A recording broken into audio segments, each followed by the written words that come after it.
What up, guys? This is Guido, the boss at Bout's Most Wanted Scammers. It is time for Interrogation, episode number 24 for the month of June of 2025. Episode 24, that's 2 years of doing these interrogation episodes, 10 questions or statements that I'll be reacting to or answering. But before we get down and dirty, if you're watching this on YouTube, and if you're not a member of Bout's Most Wanted Scammers, go to Facebook, type in Bout's Most Wanted Scammers in the search bar, fill out all the questions, send a request, and update yourselves on yesterday's and today's Bout Scammers. 2 years. Let's get this show on the road. Question number 1. Your girl, Stephanie Vaquer, loses the strap. Is it over for her? Is it over? It's never over. She just barely started. She's red hot. And I'm not talking about physically, but she is on a roll. She doesn't need a bout to distinguish her career. She's been all over the world winning titles. This chick is a hell of a wrestler, hell of an entertainer. I don't hear nothing bad about her. The fans love her. I think everybody in the bout hobby likes her. So she's red hot. Don't need no bout to show that she is basically one of the best out there right now. So question number 2, WWE releases various wrestlers. The Miz, R-Truth, even though he came back, and many others. Maybe it's due to buying AAA. Pretty sure it is. Just like my own company that I work at, we ended up buying out another company. And what happens once that happens? Layoffs happens, right? They get rid of staff that they don't need. So I think the same thing happened there. Whether that's a good thing or bad thing depends if you're one of the ones that got laid off, right? So R-Truth apparently was one of them, and the people spoke and got him back at least for a little bit. So I'm sure there's going to be many more that's going to be happening. So watch out for that. Question number 3, Reggie Parks Legacy Collection. You got to talk about it, Guido. Legacy Parks, Reggie Parks Legacy Collection. So I'm sure most of you guys seen the episode there from Kevin Davenport when you had C4 and Groovy G calling in. I forgot the other name, but these two guys made an official announcement that they'll be teaming up and they're going to be making bouts. Supposedly that they got the okay or permission from Reggie Parks' family to start creating some of these bouts that he created. And what's supposed to be a good time or a happy announcement turned out to be one big shit show for them.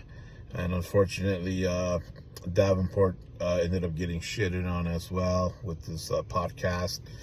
But the man's just a messenger. So Colin and C4 with Groovy G, apparently it was not a positive thing. It turned out to be a big negative thing.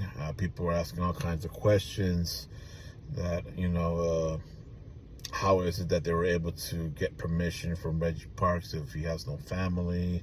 Also didn't show any proof of that. No proof. And then the bouts are going to be for serious buyers, serious bout collectors. And the bouts will be labeled as a kayfabe bout, a.k.a. bootleg. So who's going to pay thousands and thousands and thousands of dollars for a bootleg bout? Not me. That's one thing for sure. So they came up with the United States bout. Fucking crispy, clean, beautiful bout. They're going to make a total of 5, and depends on, if it sells or not, they're going to continue. But the people made their voices heard on that show, and C4, Colin, ended up leaving during that show. And I'll tell you this, when one comes out to make an announcement, you don't leave the show after. I think what happened is that both of them took so much heat where he just couldn't tolerate it and decided to leave Groovy G by himself to take the rest of the hits. So he ended up getting burned quite a bit after. So, it's just something where we got to wait and see what happens with these situations. So, all right, let's see here. Question number 4: AEW Unified Championship belt makes its debut. I like it. It's not too shabby. Yeah, belt is great. I don't like the title, the name of the belt. It's stupid. It's ridiculous. I know it's not Ron Edwardson's fault. I'm pretty sure AEW told him do this, and so he had no choice but to name it that. But it's fucking ridiculous. But the belt itself looks nice. I like the belt. Question number 5: Senior Rocha belts, Winged Eagle looks good. Are you considering to sell? No, I just got it. What the fuck? But I'm willing to sell my other Winged Eagle. If you're interested, hit me up. Question number 6: WrestleMania belt 41. Where is the price at that now? LOL. Yeah, dude. WrestleMania 41 belt. I remember when that thing came out. Everybody bought that belt 2 or 5, 10 at a time. Sold that shit for double the price. And they made a lot of profit. And now, where is it? Hundreds and hundreds and hundreds of dollars below what it was in the beginning. So those guys that bought that belt, I hope that you guys keep it forever, because if you're going to try to sell it, you're going to lose money on it, man. Yeah, that's ridiculous. But it is what it is. When there's an opportunity to make money, go for it, right? Question number 7: Gary Sutton's YouTube account gets shut down. Did you do it, Guido? No, I did not. I don't do that petty shit, but I'm glad it did. He's got a big mouth. He's a piece of shit in the hobby. And that's it, man. Hopefully someone gets his Facebook group page down too. Fuck him. Question number 8: Richard Simpson makes a GoFundMe account for Ron Edwardson doggy bills that hit over 10 G's. Thompson cracks a joke and makes waves. Ron even stated that $1,500 is pissed to him. What's your thoughts on that? So yeah, I had to ask this person, well, show me proof. Show me that really happened. He sent me screenshots. That really did happen. That's what he said.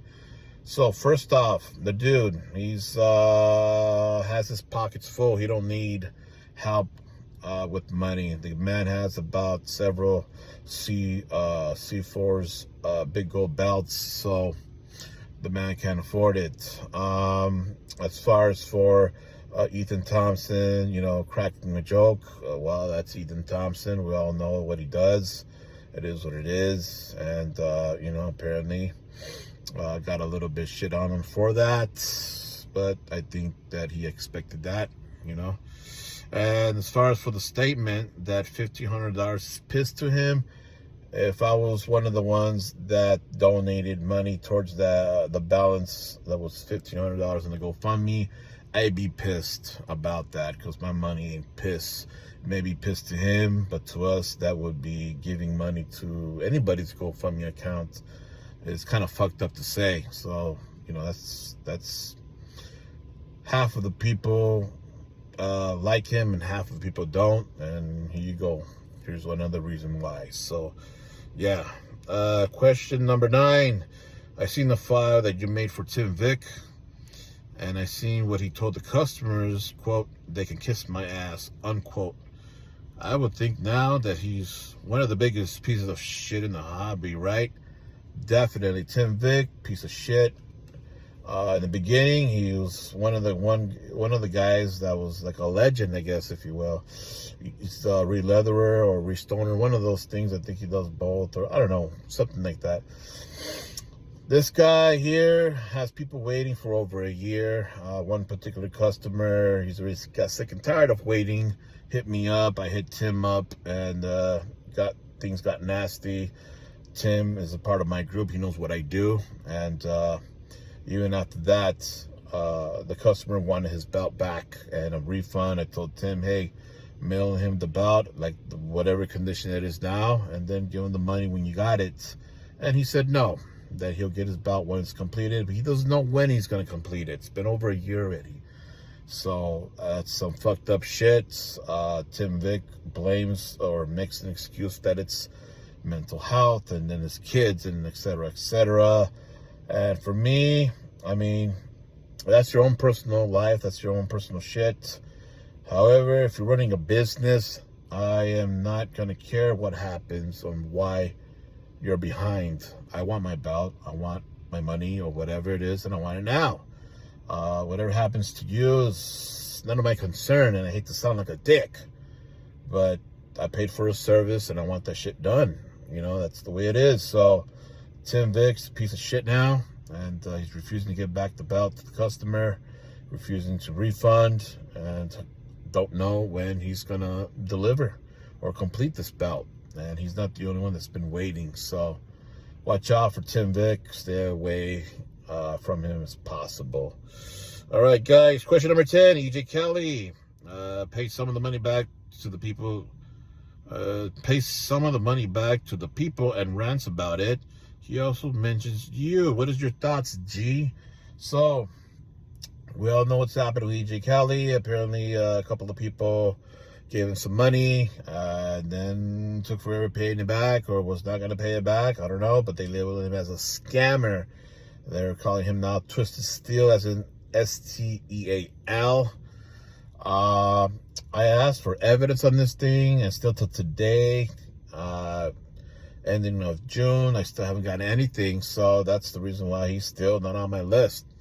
But I have asked for evidence, and even EJ Kelly seen my video, and that's why he mentions me in his video. Nothing too bad, but he understands what I do. He understands that there is no favoritism. He understands that I don't like scammers, and he understands why I, am looking for evidence to put him on the list. But, luckily for him, the guys that he took the money from or borrowed or whatever it is, they're not giving me, the proof to put him on a file. So he should be happy with that. But we were Facebook friends. We're not now. He took me off. It's all good. It is what it is. I would not want to be friends with a person with that kind of reputation, especially of what I do. I cannot affiliate myself with people like him. And that's the reason why I don't have any moderators or people helping me out with my page. Only people that do help out is the people that report scammers to me, and I take whatever they send me and, and put that person on blast. But as far as for administrative work, I do that on my own. So, EJ Kelly, you got to finish paying off everybody else, whoever it is that you owe money to. And you should be lucky that these guys haven't dropped any evidence down. That's the only reason why so far you haven't gotten a file in my group. So, but yeah. Anyways, guys, that was 10 question or statements for the month of June 2025. And I'll see you guys next month of July. And if you guys are not a member of Bout's Most Wanted Scammers, become a member. Watch out for scammers. Watch out for guys trying to take your money, trying to take you for a ride. All right, guys. I'll catch you guys later. See you next month, July. Peace.